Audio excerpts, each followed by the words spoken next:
Earlier, you talked about your court case and the whole multi-year process that was for you. And it all started with a tweet. I think at this point, it'd be interesting to get into what went on there and how that changed the trajectory of everything Yeah. you're doing today.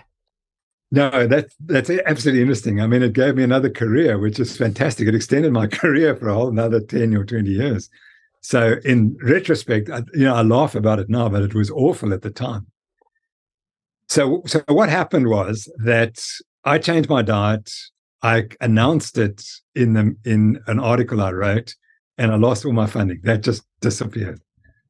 And I became the pariah. And by chance, we also wrote a book called The Real Meal Revolution, which was what happened was a friend of mine and his friend ran the length of the Greater Wall of China, which is, I forget now, it's 5,000 miles or 5,000 kilometers, but they had to run a marathon a day for 100 days. So that's there, tells you it's 42,000 kilometers or 26,000 miles.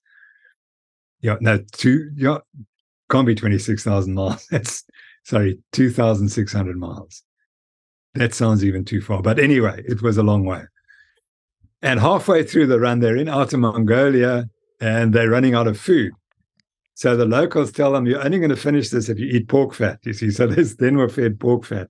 And they finished it. So when they came back to Cape Town, they said, well, why don't we write a textbook or a book, cookbook on high-fat diets for athletes?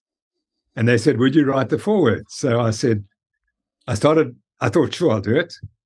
And then I was starting to get attacked. So I decided, well, actually, I'm going to put something solid in this. So I put 25,000 words about the benefits of the low-carbohydrate diet and the fact that saturated fat doesn't cause heart disease. And the book went ballistic. It just sold more than most books ever in South Africa. Huge amount. Was extremely successful. And as a consequence of that, people now suddenly heard about this thing, this low carbohydrate, high fat diet. And they went to their dietitians and they said, but this guy, Noakes, is saying you must eat more fat.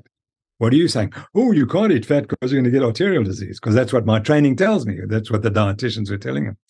So the dietitians got very, very concerned. And I gave a talk in Johannesburg, and 6 of them came along and they taped everything I said. And at the end of the talk, they placed a question, which I'd never heard before, and I had nothing to do with it. I did not say a thing. They said, Dr. Noakes, what about breastfeeding? And something about high-fat diet, high-carbohydrate diets. I forget what it was. But it was completely, I wasn't talking about breastfeeding. Not at all. So where did it come from? So then, about a week later, a lady asked me a question in which she asked what we call a we question. And it said mothers and babies. It didn't say me and my son. It said mothers and babies. And the question was, can mothers and babies eat high-fat diets, or does it cause colic and wind in the baby? So I responded because I thought, well, it's not likely to happen because the baby's only getting healthy breast milk. And then I said, the key is to wean your child or wean baby. Key is to wean on a high-fat, low-carbohydrate diet. But I didn't say LCHF diet, or I didn't say real foods. I said low carbs, high fat diet. If I'd said real foods, they couldn't have complained. But because I said LCHF, they said, oh, but this is a ketogenic diet and ketones kill the brain. They kill the baby, which is, of course, the opposite, because the developing brain of the neonate requires ketones. Ketones are absolutely crucial. That's why children are born fat, and they convert that fat into ketones, and the ketones cross the blood-brain barrier and develop the brain. So the lady who complained hadn't a clue. So anyway, she put in a complaint that night that I tweeted it. And it was 7 words, and it became the most expensive tweet in history because it cost me a lot of money, but it also cost the opposition a lot of money. So anyway, I was reported, And the Health Professional Council took it up, but their goal was to shut all doctors from speaking on anything they didn't want them to talk about. It was just an excuse. We'll use it on diet with Noakes, but if we can shut him up, then no doctor will be prepared to say anything about anything in public in future. So it became a free speech issue.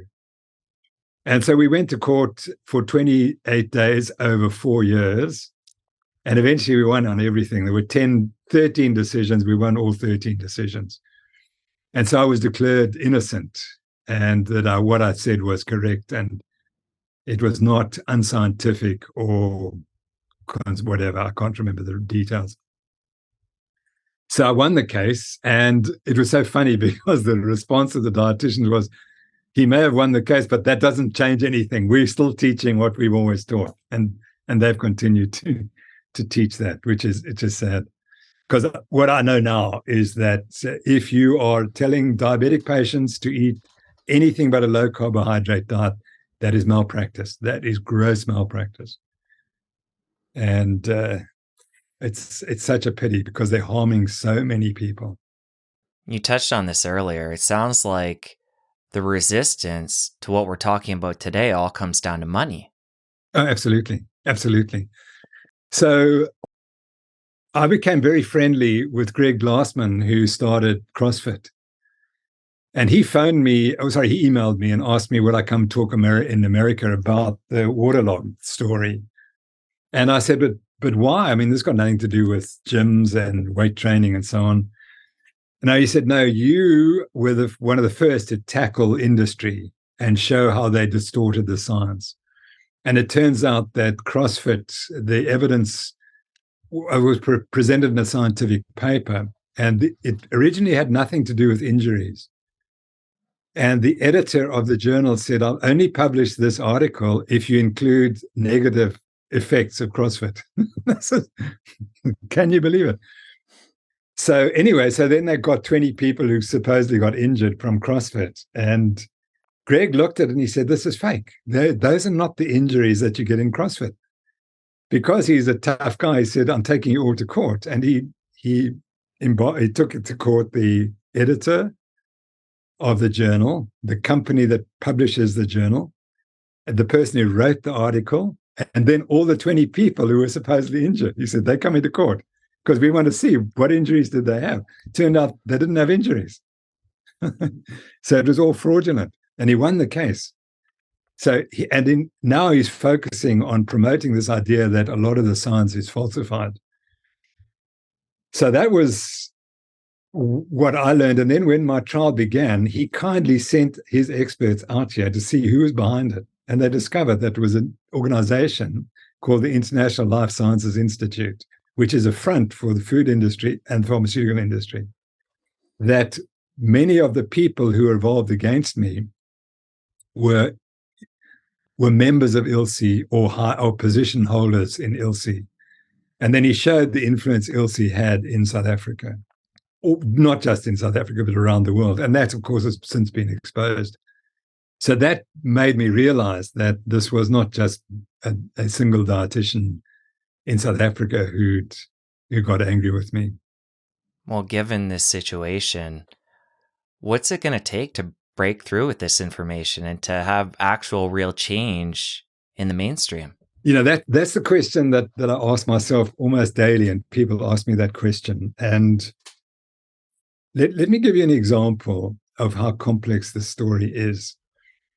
The High Court in Pretoria, South Africa, recently passed a ruling that the documentation that the South African government had to sign with the pharmaceutical industry regarding vaccinations, they got access to that. And the only country where that access was got.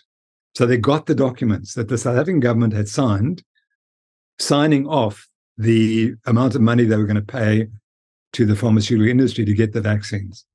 And then in the small print, it says that in its essence, that by signing this, you accept that there's no evidence that this vaccine is safe, that it has been subjected to long-term safety studies. So we were told that this vaccine is safe and effective by government that knew it wasn't, or knew it had never been tested. That's what we're fighting against.